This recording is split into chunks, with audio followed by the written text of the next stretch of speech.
we're back. We're back with the Dead Canary Radio. Canary Radio at the Dead Canary, sorry.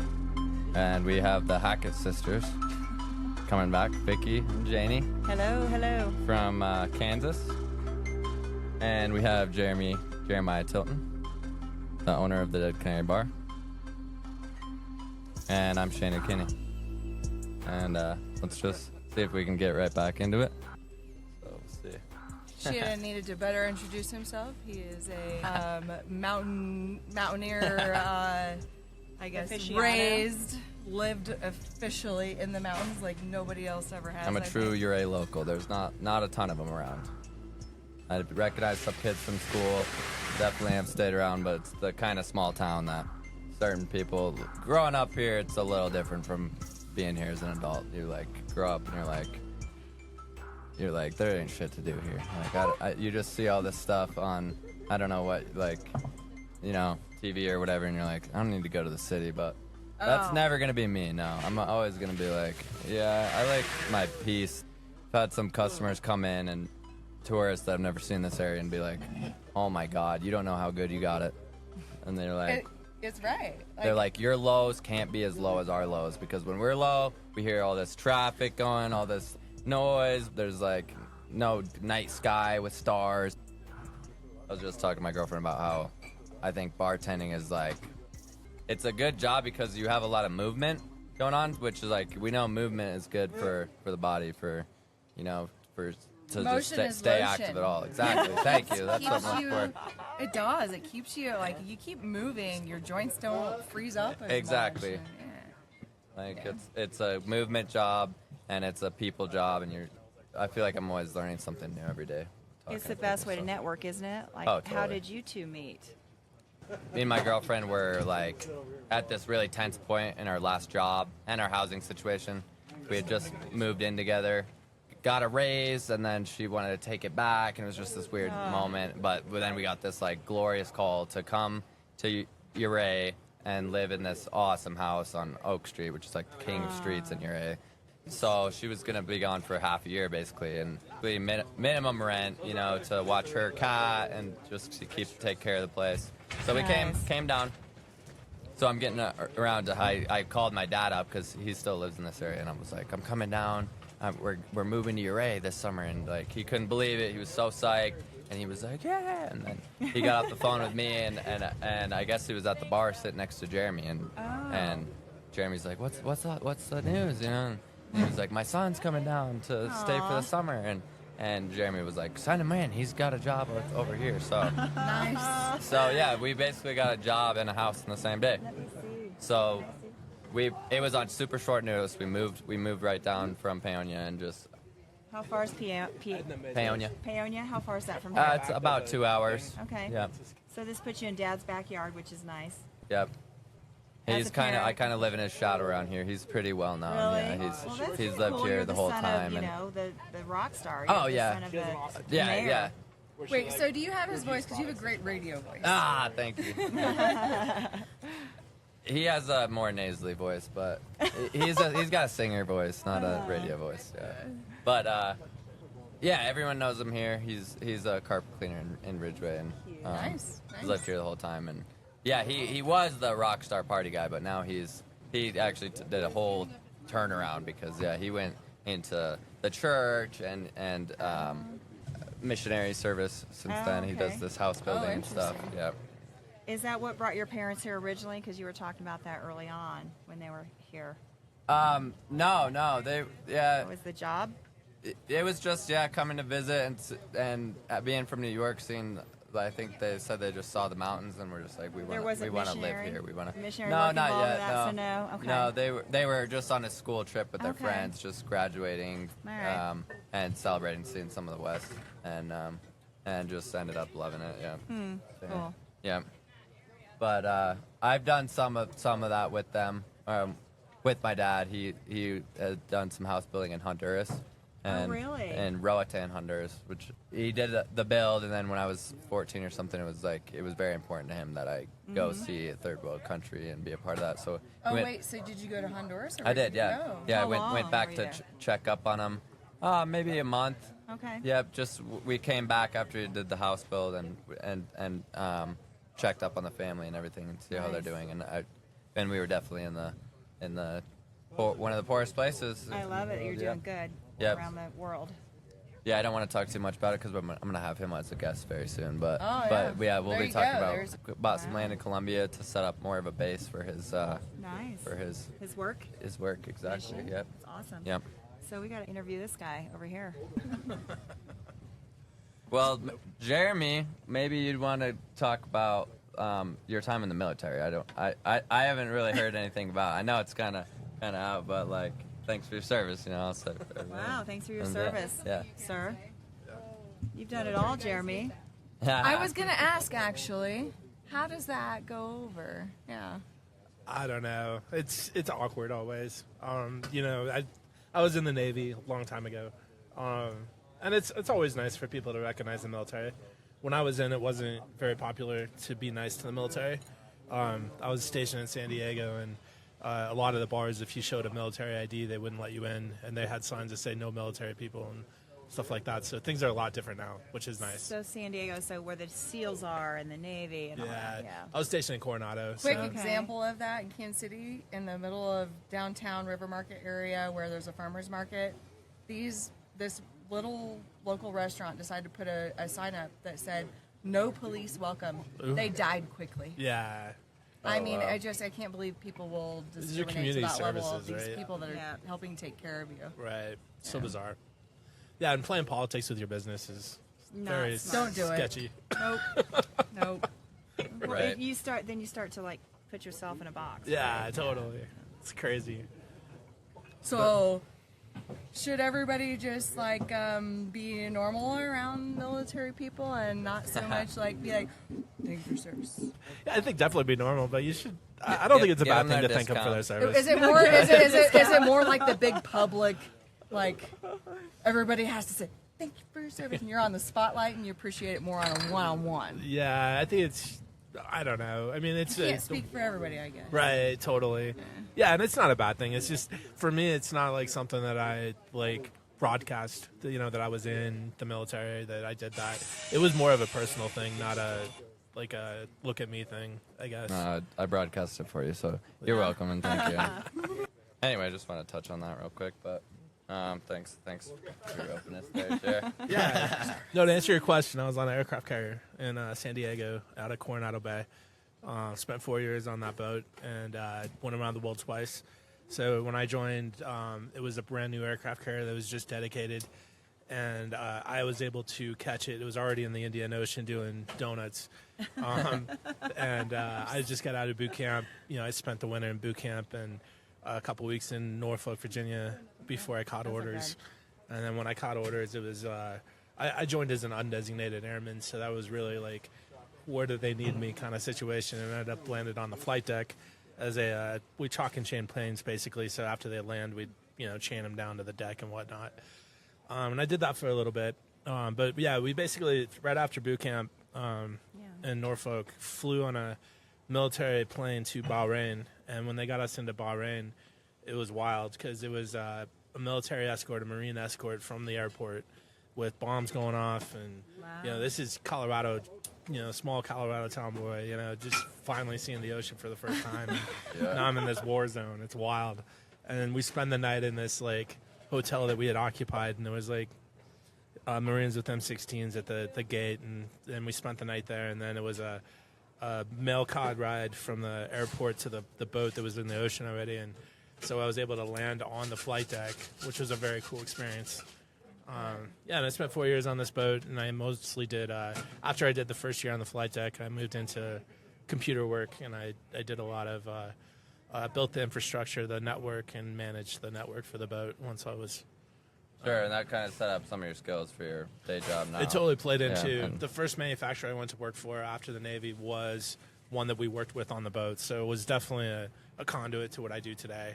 So how did you, going into that with the military and getting that position where you're doing that kind of work, like what did you do before that, working up to having the skills? Before having or those, did you learn it all out there? it was all on the job training. Really? That's what was the best part of the Navy was you could just throw your hat in for a different gig and and you could learn it on the go as long as you pass the test. So you just had to have basic training. Oh, that's awesome. That's what I didn't loved about realize it, and that. it all transported into the civilian world, which is great. Yeah. Some of the other military branches, you don't get that transition benefit, right? Because you're doing something so specialized for the military. When you get to the civilian world, it doesn't really there's not much you can do with that. So A lot of transferable skills. That's awesome because so many Yeah. people come out of the military and after they've served their term, they have a hard time finding an opportunity. But it sounds like you really set yourself up. I was very lucky. Yeah, Yeah. that's for So sure. did you do that straight out of like high school, or did you have other jobs before I actually then? dropped out of high school, so I dropped out sophomore year. Okay. And got my Kristen and I got our good enough degrees together. Oh yeah. Yeah, and I used that good enough degree to take the ASVAB and join the Navy, and that was my plan. Cool. So, the day you turned 18, or when was it? When did I you left decide when I to was do that? 17. I had my dad to sign off that I could go early. So, Oh wow! All right. Yeah, I was So one of how the. do you feel about that? With if you're old enough to carry a gun or like fight for our country and still not be old enough to drink a beer? Yeah, I don't know. I In the think politics, sorry. I don't know, but it was like most of the European countries we went to, it was 18 we could drink. So that was kind of strange going Yeah. from here to there. I don't know. I think we could lower the drinking age and have it be more of a societal thing instead of this gate that you hit when you're 21 and then you rage for a few years and then They're all Yeah, drinking yeah. anyway. just make it normalized If it's- and yeah. healthy. Have a healthier boundary with it, right? Yep. I'm of the opinion that everybody should do 2 years of service after high school. That's like a European thing, and Oh, really? I'm on board with that. As a mother of two boys, I would be on board with that 100%. Just the discipline and the commitment. Just and, the training that Absolutely. they Yeah. well, and the teamwork, because you're Yep. there for your team, right? You're there for your comrades. I mean, Your it's part of peers. something. And Well, then you when just you opened do up. go to school, I feel like that's you're what taking it athletics more serious. are You just supposed have to do, though. not only having gone to college right out of school, realizing now that I'm older, some of the stuff I missed out on, even though I had a lot of opportunities and stuff. You're just literally your brain's not developed. You've already probably tainted yourself a bit out of high school or whatever, and just got into some stuff. Yeah. And Your then opinions. it really can just snowball from there. Especially just very dependent on what kind of area you're into and what your parents are like. But like me personally, dad's side went from the rock star to a little more strict and started doing church and being very compared to my very hippie mom who was that's why I moved with her out to Paonia. And I'm like, yeah, this is way chiller. But then, it's just your own personal choices. But definitely, you're not developed and you're just you get caught in a lot of other stuff. So I agree. And then yeah. it's not till later that you're like, man, Right. this is the whole your little launch pad for the rest of your life is what you do in those years. I And agree. How many so- people at 17 know what they want to do? Brains are not developed. I mean, these kids go off to college. We prep them for college, right? And they need to make a decision based on what's going to dictate the rest of their career and their lives, based on what their little brain knows at 16 or 17. It's just not ready. So I think Yeah. military intervention or traveling the world for a year or something. Something definitely that opens forces them to people up. have more of a real world experience outside of the sheltered home. right. I think it's weird the advice, just doing exactly what's the standard Expected. path to greatness is. Yeah, to just do high school, do college, and just I'm really glad that society is getting a little bit more away from teaching kids that they need to go straight to college after Yeah, high right. school.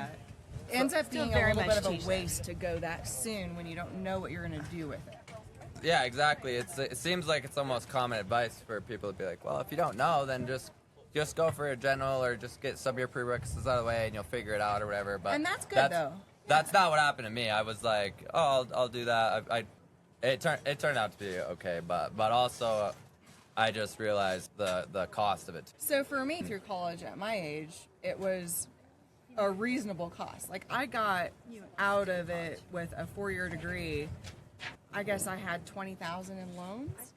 I had 1 year of government grant Wow, nice. in a community college where it was really cheap, right?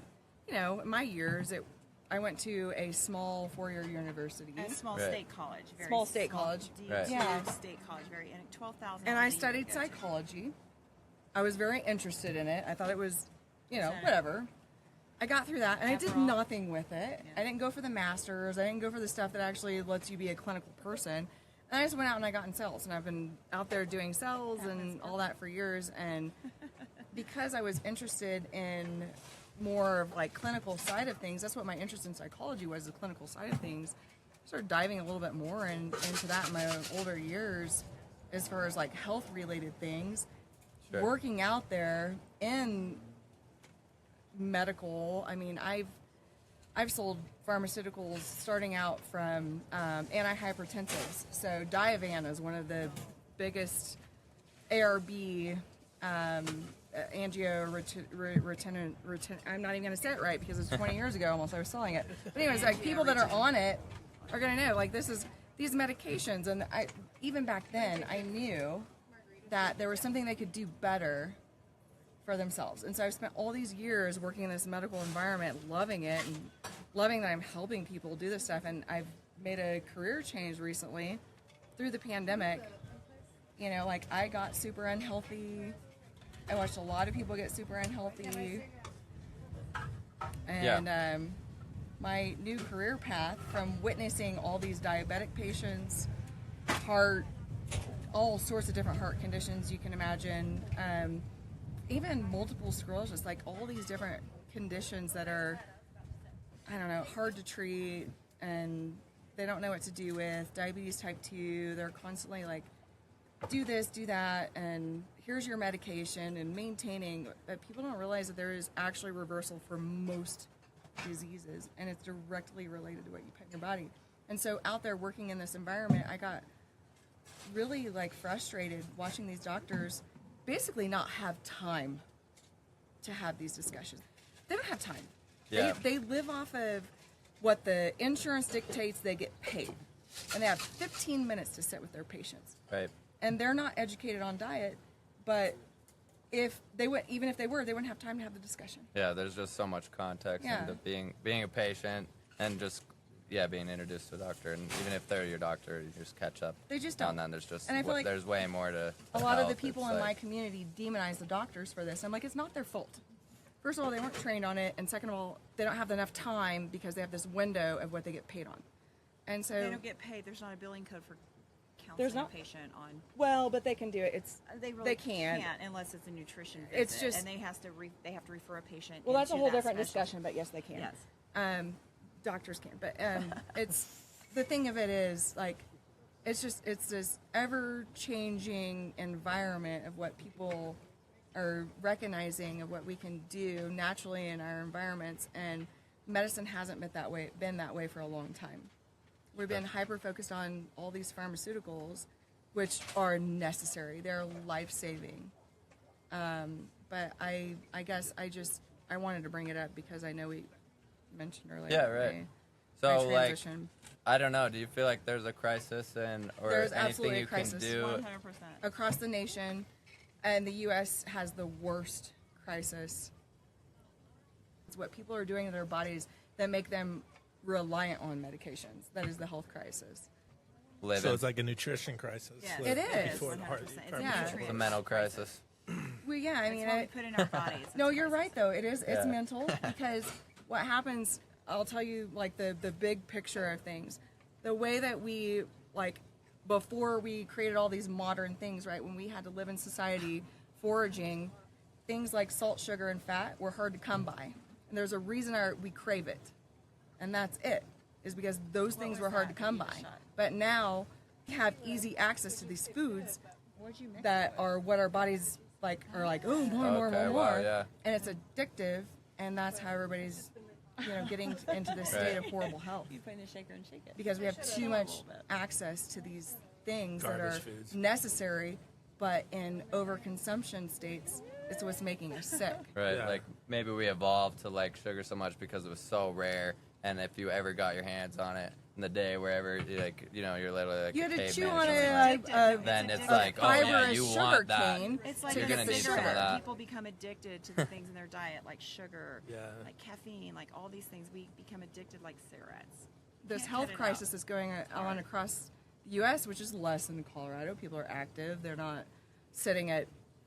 There's not a drive-through Right. on every corner or whatever. But I mean, Not out in here Kansas City, anyway. we deal with it. It's everywhere. I mean, we're And we're an unhealthy city, and people come to our city and say, "You guys look healthy." I mean, people are in shape, people are walking, people are running, people are doing all these things. And you go to places like this, I'm like, we are really not in that great of shape. I mean, seriously, yeah, because people literally come to Kansas City. My boss from San Diego back in the day, he came to Kansas City. He's like, "Oh, you guys are not what I thought from Kansas." I'm like, "What do you think?" He goes, "Well, we see the toothless people on the news and all this." And he goes, "I come down here and everybody's fit and they're running with their dogs and this, that." And I go, "Well, it's a community, right?" Mm-hmm.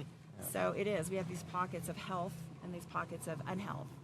And you guys represent health, and what Janie wants to represent is health from the consumer perspective. In I terms think of, like, about making it- decisions in the grocery store. And So our Okay. youngest sister, her husband's family, they own the only grocery store in Memphis. Okay. yeah. And Oh, sure. she talks about like the limitations of what they can get in. Well, because they're going against bigger grocery stores like the Dillons or whatever. What kind of grocery stores you guys have here? City Market. They're local. It's called Duckett's. Dunkin's. Oh, Okay. right. Well, And they're then going up Mountain against Market. these bigger grocery stores, and they get like the leftovers, and they Because burn they're it small. out.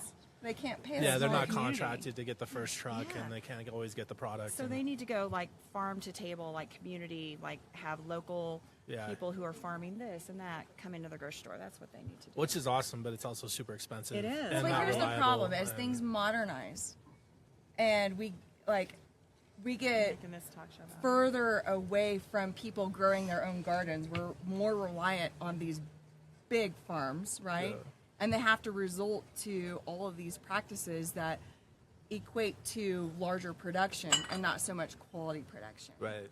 And when it comes down to it, there's less and less of that ships into these areas like this. I don't know. It's just we're degrading the quality of the produce for mass production. And like, you guys live out here in this great area, and really you're not getting the produce shipped in. You got to grow it. But you can grow it here. Are you growing it? Is the question. No, it's a hard climate to grow in, and it's Well, a short my- So where window. does your food come from for your restaurant? So we order from Shamrock exclusively, which is out of Utah, and so most of our produce comes from Utah, and they come twice a week on trucks from Grand Junction. So I guess I think about, as my sister's talking about, she kind of lives in the desert area out there, like a Grand Junction, Yeah. down near Cortez, that the kale grows just, they don't even, manage it. They just go out and pick it, and it just grows back. It just grows nice. back every year. And I can't do that Yeah, where I am in the city. So I'm jealous. I want to walk out in the backyard and pick the kale. I know we But do have anyway. some local community farms and stuff like that in Ridgeway. Yep. So maybe I can go back to education for a sec, because I just want to say, in my experience, I think what I was getting at is I went for more of a general idea, just more education, and continue on that path, and maybe I'll figure out exactly what I want to do. But I feel like if you want to make the big bucks, you better. I wasn't planned. I was actually planning on going to the Navy myself. I had Really? signed up. I had been talking to a recruiter for a long time, and went to meet her after many meetings. I was driving 30 minutes to go meet her and to sign the papers and stuff, and she forgot the specialized printer or whatever that prints out in front of you, and then you The sign it. And contract? so I was. And she's like, "Well, do it next week or whatever," and went back home and just wasn't really a thing. And my mom's like, I just took it as a weird sign or something, and was kind of second guessing it. And my mom's like, So was that the "You could plan, still though? go to college." You And said that was your plan. I mean, that was your plan. So did it change in 5 minutes? was in to go one to the meeting? Navy, yeah. Yeah, but honestly, it wasn't like I had been dreaming about going to the Navy for my whole life or anything. I was just mostly just less of looking at my passions or where I would fit good, or and more of looking at the structure of things, and okay, if I do And a this, maturity then I thing. get this paid for, and maybe I get some of that out You're of it. looking at the economical side of it. Yeah, exactly. Yeah, Which right? is I was too young to be doing that. I don't know. Not really. I think those who look at the he did. Well, I mean, yeah, you look but- at what you get out of doing that and committing to something. And So coming what out made with you decide to go to the military? What was your...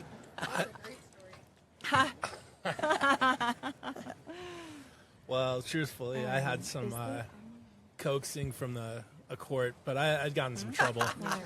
And it was one of those situations where It was like either spend a year in jail or join the military. And I took a recruiter to me with court, and it was a stupid offense. I was a kid just causing.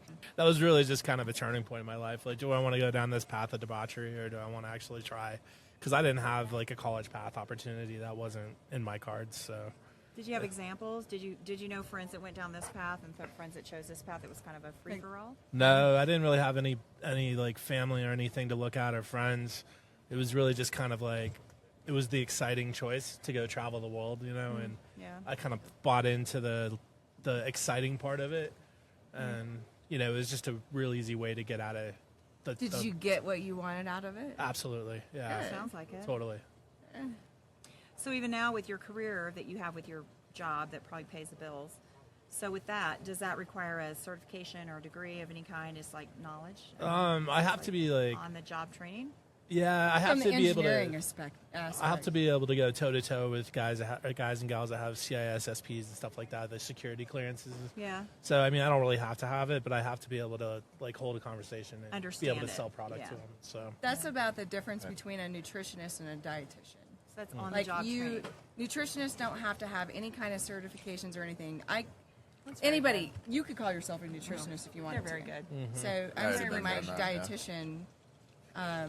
I mean, it's kind of ridiculous. I'm in all these pre-med classes, and I'm like, what did I sign up for? yeah, You know, but it's a regulated thing where the government requires you have all these continuing education and all these things. It's a choice that I'm pretty excited So about. you're a dietitian? I'm currently school. going to school to get all the credentials that I need to do it. Oh, okay. But She has a bachelor's degree already. She got a bachelor's like right out of college. I got a psychology degree. Oh, hey.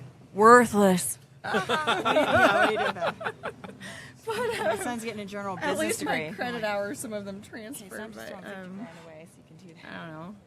That's good. But I was trying to figure out like for a long time I didn't feel good, and I just was getting worse and worse. I'm like, I don't want to feel like this. And you start to, as you tell people little things about how you're feeling, like you hear, in your ear, do this, do that, do this, do that. And right.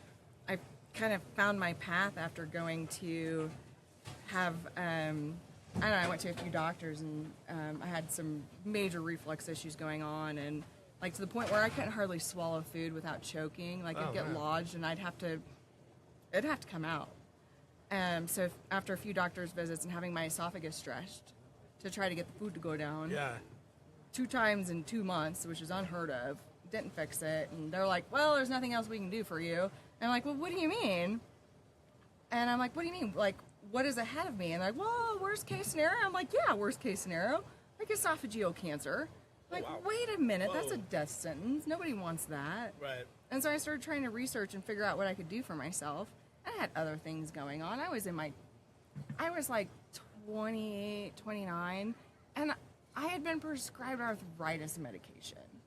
I mean, I was falling apart in an early age.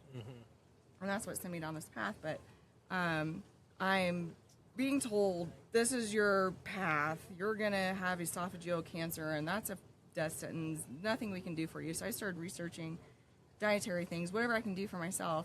I went down the path of keto, paleo, all this stuff. It didn't fix anything for me. And then I found fasting. And I did a ridiculous 21-day water-only fast. Oh wow. Yeah, For wow. 21 days. Yikes. I didn't even taste another piece of food. Wow. I was married at the time and cooked dinner for my husband every night. And it was on day 5 that I was just like, by the way, I haven't eaten all week. And he didn't even notice. I was serving up his food and cleaning up after him. Wow. And it's like the weekend comes around and invites are coming, like, let's go out and do this. And I'm like, well, I have to tell you, Yeah. I'm going to Doing go this hang thing. out with you guys, but I'm only going to drink water. I'm not going to eat anything. And he's like, what are you doing? He's all freaked out by it. Yeah. His family's freaked out by it. And, I went a full 21 days cooking his food, didn't even taste it kind of thing. Yeah. There was one time I was serving ice cream up at an event, and there was a little piece of ice cream on me, and I just wanted to lick it off. And I just flicked the other direction. But it was an amazing healing experience. And this is what sent me down the dietetics like path. First of all, I'm sorry. Let me reiterate this, or let me explain this. Fasting is not necessary. All of you on that fasting path, stop. There's a better way. Yeah. Which There you really started is. on that pathway. I did, and it led me to good things, but Yeah. there's a better way. It was awesome. The benefits I got out of it were great, but So I'll do. Y'all. I'm gonna close out and I'll take one. you more. don't need to fast. You just need nutrition. Right. Sure. But I did. I mean, I got well then, and then started eating all the crap that got me sick again, and that's why I'm now on my dietetics path, because I found something that got me out of bed. Like, I was a hard time getting out of bed in the morning. I mean, there was very little function. Every time people would call to, invite me out to something, I had to say I was sick. I didn't feel good. I was sick. Yeah. Every time I'd get over being sick, and then something else would set in because my immune system was shot, That's garbage. and I fixed it. That's why I'm doing what With I'm doing food. now. Yeah. Yeah. That's Yeah, awesome. it's So what's the wonderful. biggest thing you cut out, what would you say, from the nutrition or added? All if you animal will? products. Really? So All animal products. interesting. Dairy's the worst. Okay. So if you're having health issues, some people can eat all of this stuff throughout their entire life and not have health problems. Right. I'm not one of those lucky people, and neither is Well, I have an she, but- autoimmune disease, but I do pretty well. And this is where, and this is like autoimmune disease, but it's also things that people don't realize that are actually autoimmune diseases. Mine's like hereditary. diabetes. It's not like diet induced or anything. Multiple Mine's sclerosis. Like legit, like People don't know that. It's cool how that life will kind of like you make your choices about what you want to do, but life also like Yeah. gives you like a path. Like sometimes it can instill that where you just feel like tired and hopeless, and then you're like, wait, no, like my purpose. I want to like go into Right. this. Do you picture in your career path? Do you picture more like working one-on-one with people, having your own thing going on, or is she's it awesome. I'd like like to. a She's business? Oh, okay. Very much I'd about like to. coaching. You go one-on-one. work in a hospital environment or wherever mostly dietetics or dietitians are employed. They have their food program Thank you. that they want you to do, and I'm like, I'll do it because I have to do We're it. driving, you so- know. But after that, I'm getting out and I'm doing my own thing. And it's going to be really hard going in and like feeding these patients things that I know are not what's going to get them better. So I think I'll the go whole through it. Thing is like it's there, right? It's a fact, Mm-hmm. but then you have to not use that as an anchor. You have to use that as okay, I'm going to use this as my springboard to get better, right? Because people can like wallow in I have an autoimmune, I this, that, and the other, but you have to choose to do what's going to make you feel better. Right. And that is literally, I've been in the hospital wheelchair bound. I mean, I've been sick where I can't function. I'm like, I choose life, and I had to choose life. And she actually has helped me over the last 2 months or so when she makes my green smoothies. She home from the has? airport, and I swing by her place. She gives me these packed full of like green kale, every kind of kale, dinosaur kale, red kale, kale, hell yes, kale, and ginger and all this stuff. And she gives those to me, and I take them home for the week, and I drink them, and I'm like energized for the rest of the week. It's like legit. Nice. My Healer family right up here here. that hasn't been exposed to it, our youngest sister and my mom, we brought her Vitamix up. We brought veggie, we brought all the greens. We brought the fruit. Do you know what a Vitamix is? Oh, I got one. Yeah. So See? awesome. And we blended up these My smoothies girl's for 'em. into this stuff. And Polarizes everybody's like, yeah, everything. Yeah. these are great. And then it was In the later car. when we're up on the mountain, they're like, oh, I'm feeling this. This is energizing, and I feel better. Everybody feels good. And I was like, that's because you're getting nutrition you're missing when she you fed us, don't like, eat this 8 stuff. pounds of green stuff in Yeah. one sitting. Yeah. Here's your Most smoothie. people can fix their stuff literally as a unofficial and dietitian in training. All you gotta do is crowd out the other stuff, especially anything that has saturated fat in it, which is most animal products.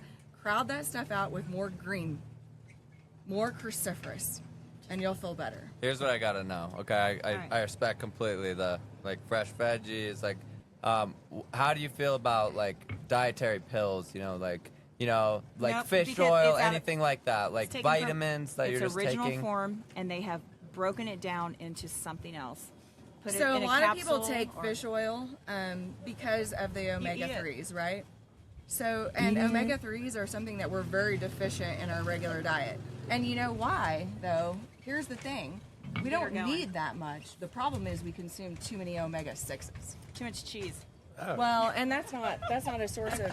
I know, I'm joking. Because we're going down the health path, and this is supposed to be an interview about. Well, No, it's whatever you want it to be. Well, Yeah. this is great. No, but I'm telling you, like, this is a big part of the problem, though. If you start paying attention, this is not the way I said this at the beginning. Like, this is not the way we get food. We're not used to getting these high fat, high sugar, all of this stuff. We're not used to getting that in our diet because it's hard to get in nature. Mm-hmm. We have all these readily available processed things, and that's part of it. So, and I'm sorry, I lost my train of thought. What was the original? So there's like Another question. maybe certain stuff we don't like hard to get in your diet. Like, do Yes. any of those pills like Right. actually have? Okay, so isolated plus. nutrients. Let me talk about that a little bit. Isolated nutrients. That is the worst way that you can possibly get your nutrition because there's a synergistic effect of the food.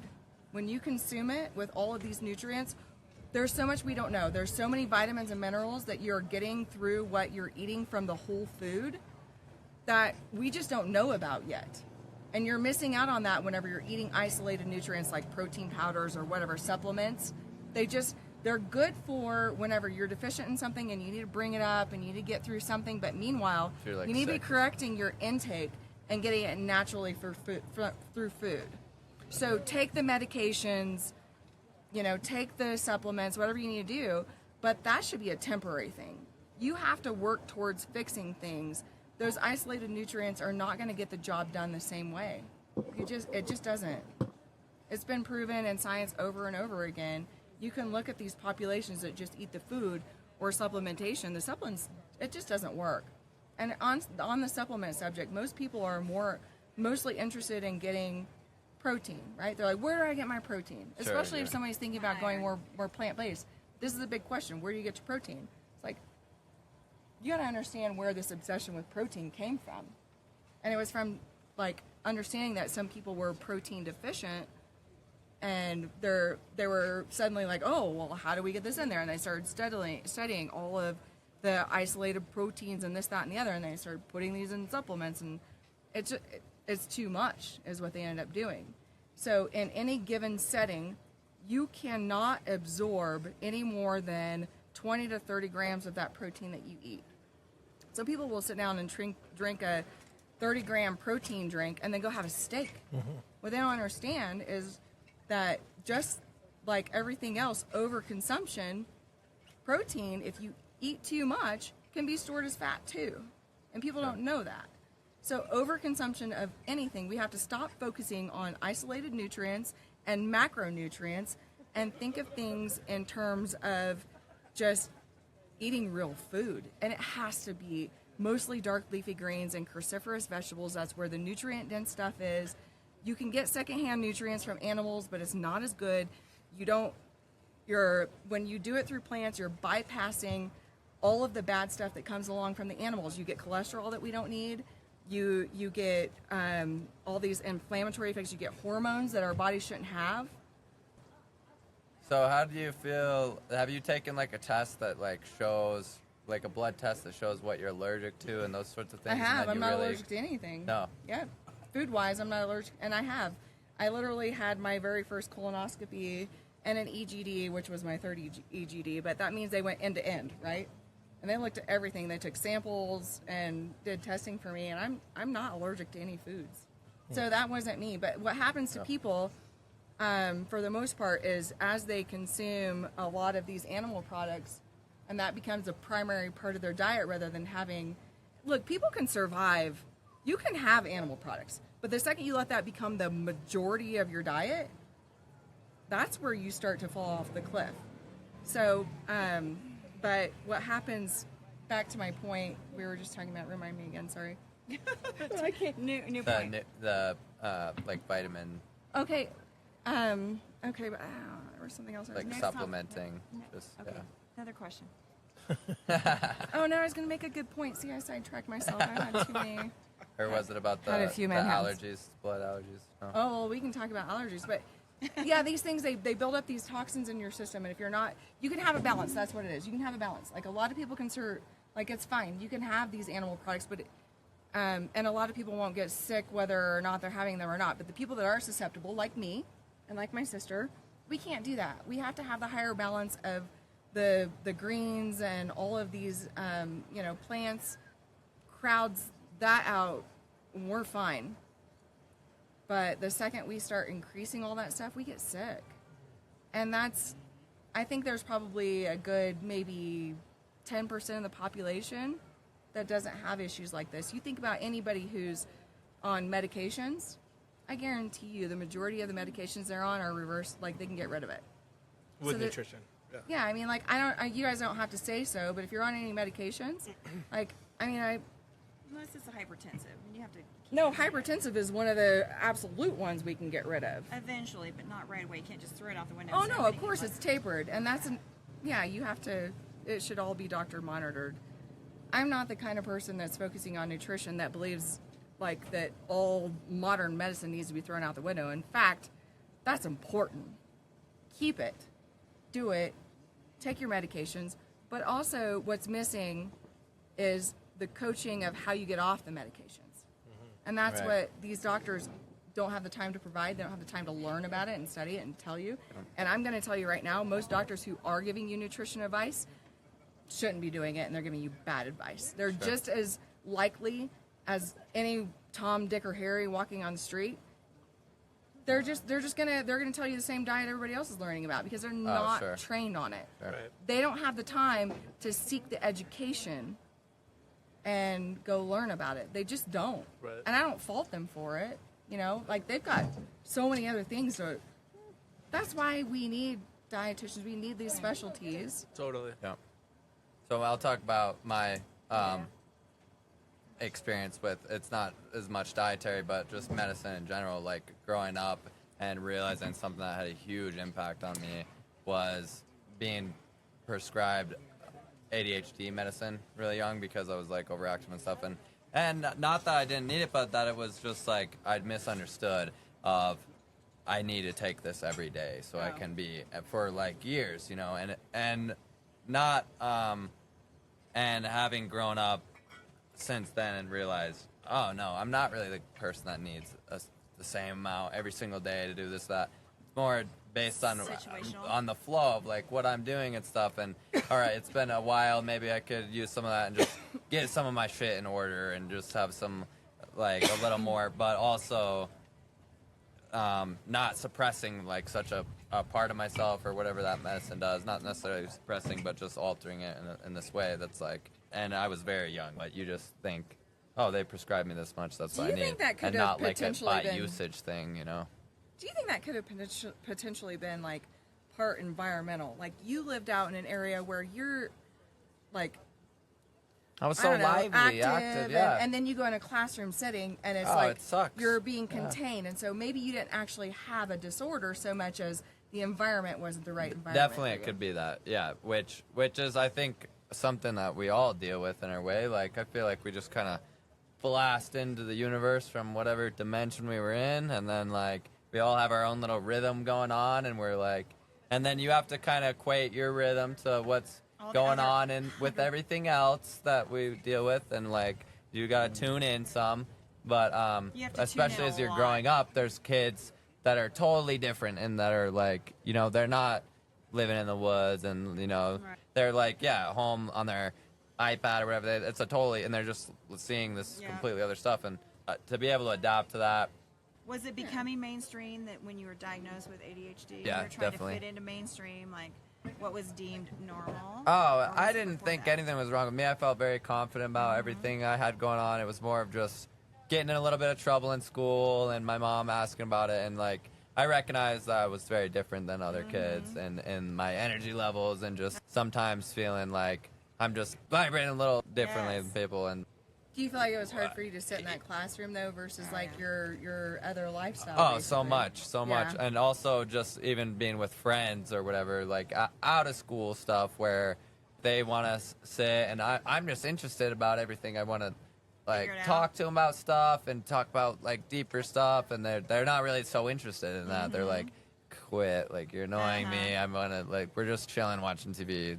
smoking or whatever we're doing. Like, but I'm like, no.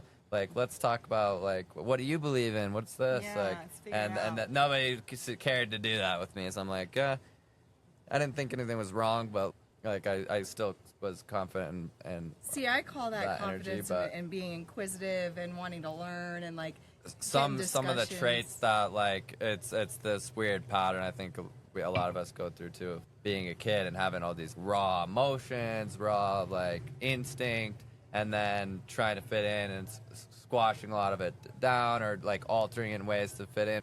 And then as you get older, trying to rediscover that stuff and like, no, awaken that back because Right. I need all that stuff now that I have this knowledge of how to use it.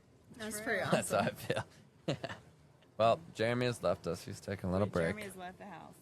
but I know we took over the podcast. but no, it's awesome. This is what we hoped for was hopefully find a topic we could really focus in on with whoever we're talking to, Some and dialogue. so the nutrition and dietary stuff is It's so super true, awesome. though. If you look across our country, we're just continuing to get more and more sick.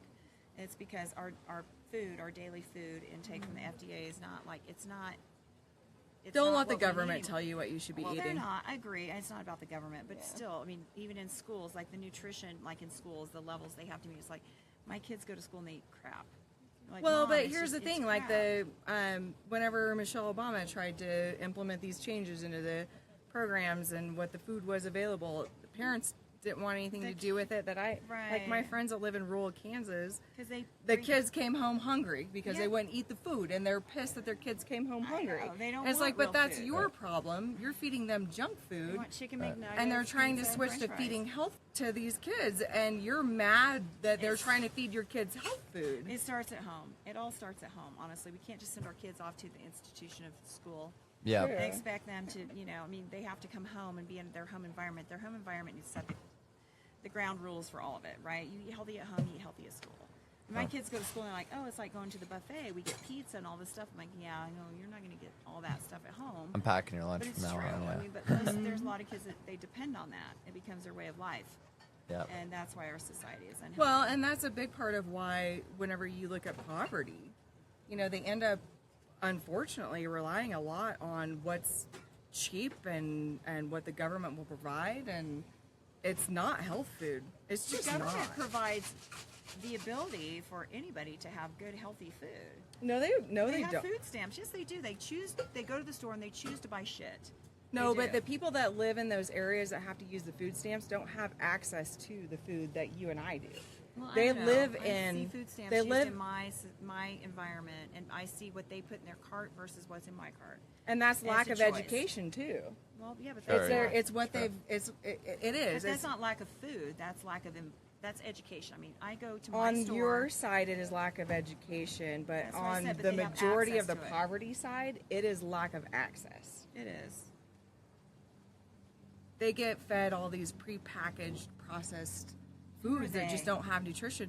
The people that are living in poverty, grabbing what they can, they grab what they think that they can afford because they can get it in bulk, and it's not providing the nutrition that these kids need.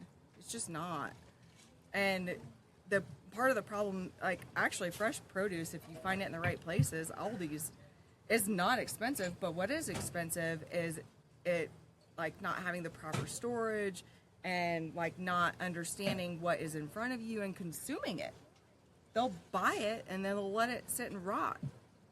Yeah. And that's something that, like, as a dietitian, I want to teach people how to buy this stuff and put it in their refrigerator, so if it doesn't get eaten in a week, it's still there. My greens that I put in my refrigerator, the way I have learned how to store it, I can keep them for 2 weeks. Right. And most people, it's dead in 2 or 3 days. Like wrap it in a paper towel. It's just and- starting to in a bag rot. or- No, it's not a paper towel. Oh. The plastic produce bags that I'll throw my fresh greens in, I'll put a little water in them, and I'll set them standing up in a bowl in my refrigerator. Oh, And they'll wow. last 2 weeks. Almost that like a way. plant, like you would Yeah. do to Yes, like exactly. keep a Yeah, flower they or do a plant like alive. that. And or these something. greens like that refrigerated environment with their water. And then, like, I'll buy those clamshell tubs of spinach, and I'll just sprinkle some water in there. And every time I get it out to use some of it, I'll rotate it, dump the water, and put fresh water in, because that water is providing. Those plants are still alive. Right. If you feed them what they need to stay alive, and this is Welcome a back. big part of it. People don't want to buy them because they go bad fast. And it's like, well, here's how you store it and get used to using it. And then, you know, but I don't know. That's been key for me. You know.